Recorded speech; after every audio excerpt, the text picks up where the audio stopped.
Hello friends, how are you? Hope you all are fine.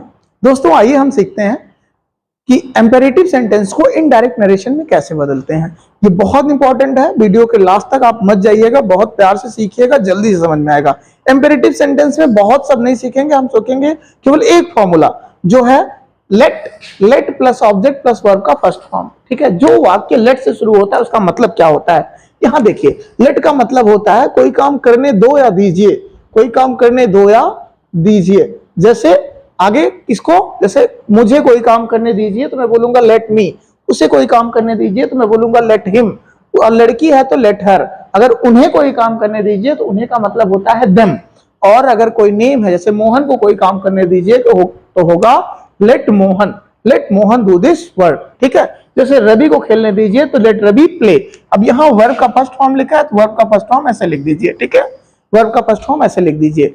तो जैसे मैंने बोला कि लेट मी गो, मुझे जाने दीजिए, मुझे कहना है तो मैं बोलूंगा लेट मी गो। मुझे पढ़ने दीजिए, लेट मी रीड। मुझे खेलने दीजिए, लेट मी प्ले। उसे खेलने दीजिए, लेट हिम प्ले। लेट के बाद आप प्रोनाउन लगाओ ऑब्जेक्टिव केस वाला, उसके बाद वर्ब का फर्स्ट फॉर्म लगा दो। ठीक है, जैसे बच्चे हैं तो कहना हुआ बच्चे को बैठे रहने दो, let the children be sit. ठीक है, बच्चे को खेलने दो, लेट द चिल्ड्रन प्ले। मुझे जाने दो, लेट मी गो। मुझे पढ़ने दो, लेट मी रीड। अगर कोई बोल रहा है पहले पहले आपको आपकी जुबान को रोक करके या आपको पीछे करके, he is continuously speaking, you have to speak that. Sure, let me speak, let me speak. Let me को लेट मी भी बोला जाता है दोस्तों, ये चीज जान लो। लेट मी को लेट मी भी बोला जाता है, इसको अच्छे से आप समझ लीजिए, अपने दिमाग में रख लीजिए। ठीक है, जैसे मुझे डांस करने दो तो बोला लेट मी डांस। ठीक है, मुझे बैठने दो, लेट मी सिट। मुझे एक्सप्लेन करने दो, लेट मी एक्सप्लेन। उसे बोलने दो, कोई व्यक्ति है कुछ बोल रहा है, अरे यार उसको बोलने दो, तो लेट हिम स्पीक, या उसको बड़बड़ाने दो। ठीक है, लेट हिम स्पीक। ठीक, उसको बोलने दो तो लेट हिम। अगर लड़की है तो लेट हर बोलेंगे, बच्चा है तो लेट चाइल्ड बोलेंगे, मुझे कोई काम न करने दो तो लेट मी बोलेंगे। लेट का यूज हमेशा होता है डीप रिक्वेस्ट करने के लिए। जब आप किसी से एकदम डीप रिक्वेस्ट करते हो तो वहां पर लेट का प्रयोग किया जाता है। बात समझ में आ रही? जब आप किसी से डीप रिक्वेस्ट करते हो, मतलब गिड़गिड़ाने की नौबत आ जाती है, तो वहां पर आप लेट का प्रयोग करते हो। बेटा फिर से आप समझ लो, डीप रिक्वेस्ट के लिए हमेशा आप लेट का प्रयोग करते हो। इस चीज को अच्छे से समझ लीजिए, अपने दिमाग में रख लीजिए।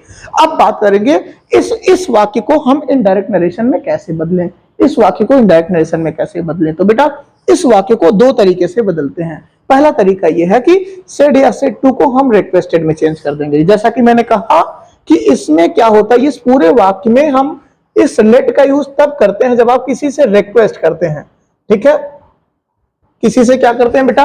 किसी से रिक्वेस्ट करते हैं। when we request to somebody deeply, जब हम किसी से रिक्वेस्ट करते हैं कि ये काम को जरूर से जरूर करना है, 100% इस काम को करना है, तो वहां पर हम लेट का यूज करते हैं। इसीलिए हम लेट सेड या सेड टू को रिक्वेस्टेड में चेंज कर देंगे, क्योंकि सेड का सेकंड फॉर्म है, तो रिक्वेस्टेड में बदलना ही बदलना है, बिना कहीं सोचे। आगे देखते हैं बेटा, कंजक्शन आपको क्या लगाना है? कॉमा, इन्वर्टेड कॉमा हटाने के लिए आपको टू लगाना है। ठीक है, टेंस का परिवर्तन इंपेरेटिव सेंटेंस में नहीं होता, टेंस का परिवर्तन नहीं करना है। बाकी प्रोनाउन चेंजिंग, ऑल चेंजिंग ये करना है। दो तरीके से होता है, पहला तरीका ये है एग्जाम्पल के तौर पर। जैसे मैं एक एग्जाम्पल लिख रहा हूं, आप आराम से देखिए। जैसे मैंने कहा कि ही सेड टू मी, उसने मुझसे कहा। क्या कहा? कि पहले मुझे बोलने दो। पहले मुझे बोलने दो को बोलता है लेट मी स्पीक फर्स्ट। ठीक है, late me speak first, FIRST, late me speak first. उसने मुझसे कहा कि पहले मुझे बोलने दीजिए। फिर ध्यान से समझो। तो बेटा देखो, ध्यान से समझिएगा तभी आए एकदम लास्ट तक। जैसे ही सेड टू मी, उसने मुझसे कहा लेट मी स्पीक फर्स्ट, मुझे पहले बोलने दो। तो रूल पर आइए सबसे पहले बेटा। रूल क्या है? रूल ये है कि सेड, देखिए पहले तो लेट आया है, लेट मी का मतलब लेट मी यहाँ ये फॉर्मूले पर है। इस फॉर्मूले को हम सबसे पहले सेड या सेड टू को किस में चेंज कर देंगे? रिक्वेस्टेड में। तो हो जाएगा ही रिक्वेस्टेड मी। ठीक है, कंजक्शन हमको क्या लगाना है? टू लगाना है, टू। उसके बाद लेट ऐसे रख देना है, टू लेट रख दो। अब बेटा देखो, मी है, मी आपको देखना है क्या है बेटा? मी प्रोनाउन है। क्या है? मी प्रोनाउन है। प्रोनाउन कौन से पर्सन का है? प्रोनाउन फर्स्ट पर्सन का है। कौन से केस में है? ऑब्जेक्टिव केस में है। आपको पता होना चाहिए फर्स्ट पर्सन का पर्सनल प्रोनाउन रिपोर्टिंग वर्ब के सब्जेक्ट के अनुसार बदलता है। तो यहां से रिपोर्टिंग वर्ब का सब्जेक्ट क्या है? ही। लेकिन बेटा ये ऑब्जेक्टिव केस में है, तो ही का ऑब्जेक्ट क्या होगा आपको बताइए, पता होना चाहिए। ही का ऑब्जेक्ट होता है हिम। ही क्या होता है? ही का ऑब्जेक्ट हिम। लेट हिम आगे जोड़ दो, speak first. Let him speak first. एक तरीका तो ये हो गया, पहला तरीका ये हो गया। दूसरा तरीका देखो कैसे होगा। दूसरा है सेड या सेड टू को हम किस में चेंज कर देंगे? सेड या सेड टू को हम सजेस्टेड में चेंज कर देंगे। सेड या सेड टू को किस में चेंज करेंगे बेटा? सेड या सेड टू को हम सजेस्टेड में चेंज करेंगे। तो क्या हो जाएगा? He suggested me. क्या चेंज करेंगे? He suggested me. और देखो सजेस्टेड हो गया, इसमें कंजक्शन क्या लगाना है? दैट लगाना है। इसमें कंजक्शन क्या लगाना है? दैट लगाना है। इसमें कंजक्शन दैट लगाना है। अब देखो formula, let object plus verb के फर्स्ट फॉर्म में लेट को हमको क्या कर देना है? लेट को खत्म कर देना है, ऑब्जेक्ट को सब्जेक्ट बना लेना है। लेट को खत्म कर देना है, ऑब्जेक्ट को सब्जेक्ट बना लेना है। फिर से देखो, लेट को खत्म कर देना और ऑब्जेक्ट को सब्जेक्ट बना लेना है। देखिए लेट को खत्म करो, ऑब्जेक्ट मी है, तो मी को किसके अनुसार चेंज होगा? फर्स्ट पर्सन के अनुसार। फर्स्ट पर्सन का ही है, यहां पर ही का ऑब्जेक्ट नहीं लिखेंगे क्योंकि ही को सही लिखना है, सब्जेक्ट बनाना। एक चीज और जान लो, दैट के बाद कभी भी कोई प्रोनाउन आए तो सब्जेक्टिव केस में होता है। कहीं भी दैट के बाद अगर पहले आया है, दैट के बाद कोई भी प्रोनाउन आए तो हमेशा सब्जेक्टिव केस में होता है, याद रखना। ठीक है, दैट के बाद कोई भी प्रोनाउन हमेशा सब्जेक्टिव केस में होता है। तो यहां पर हो जाएगा ही। उसके बाद क्या करना? ही के बाद क्या लगाना है? यहां पर ही के बाद शुड लगाना है। ही के बाद क्या लगाना है? ही के बाद शुड लगाना है। तो ही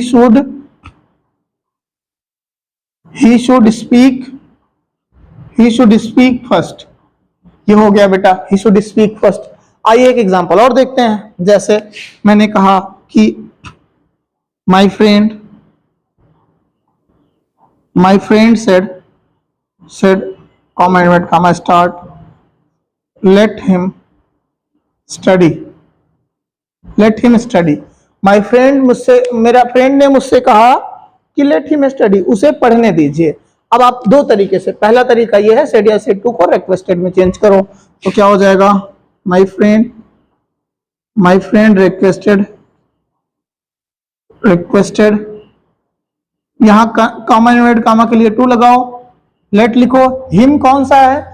हिम थर्ड पर्सन का पर्सनल प्रोनाउन है। थर्ड पर्सन का पर्सनल प्रोनाउन को परिवर्तन नहीं करते। आप लेट हिम स्टडी कर लो, लेट हिम स्टडी ऐसे लिख लीजिए। आगे देखिए दूसरा तरीका क्या हो जाएगा। यहां पर दूसरा तरीका सेड या सेड टू को किसमें चेंज कर देंगे? सेड या सेड टू को सजेस्टेड में चेंज कर देंगे। क्या हो जाएगा बेटा? My friend suggested. उसके बाद ये कंजक्शन क्या लगाएंगे? दैट लगाएंगे। दैट, लेट को क्या कर देंगे? इसमें मैंने बताया तो लेट को हटा देते हैं, दूसरे वाले में लेट को हटा देंगे और ऑब्जेक्ट को सब्जेक्ट बना देंगे। तो हिम का सब्जेक्ट क्या हो जाएगा? ही हो जाएगा। उसके बाद शुड लगाएंगे, शुड स्टडी जोड़ दो।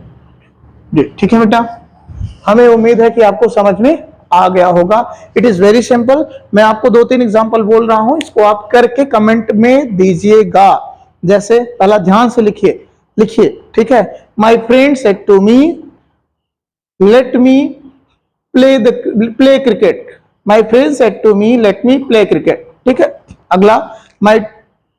अगला she said to me let me complete my homework. She said to me let me complete my homework. ठीक है। My teacher said let the children play. My teacher said let the children play. इसको रोक करके आप देखिए और इसको अच्छी तरह से कंप्लीट करिए। और इन 3 सेंटेंस का जो आंसर है right in the comment box. अगर आपने पूरा देखा और कमेंट बॉक्स में लिखा तो उम्मीद करता हूं ये आपको लेट वाला आपको अच्छे से समझ में आ गया होगा। ठीक है, फिर से आप देख लीजिए। लेट के बाद हमेशा ऑब्जेक्टिव केस आता है। जैसे मुझे कोई काम करने दीजिए, let me go, let him play, let her go, and after that how to change it into indirect narration. Okay, follow this rule.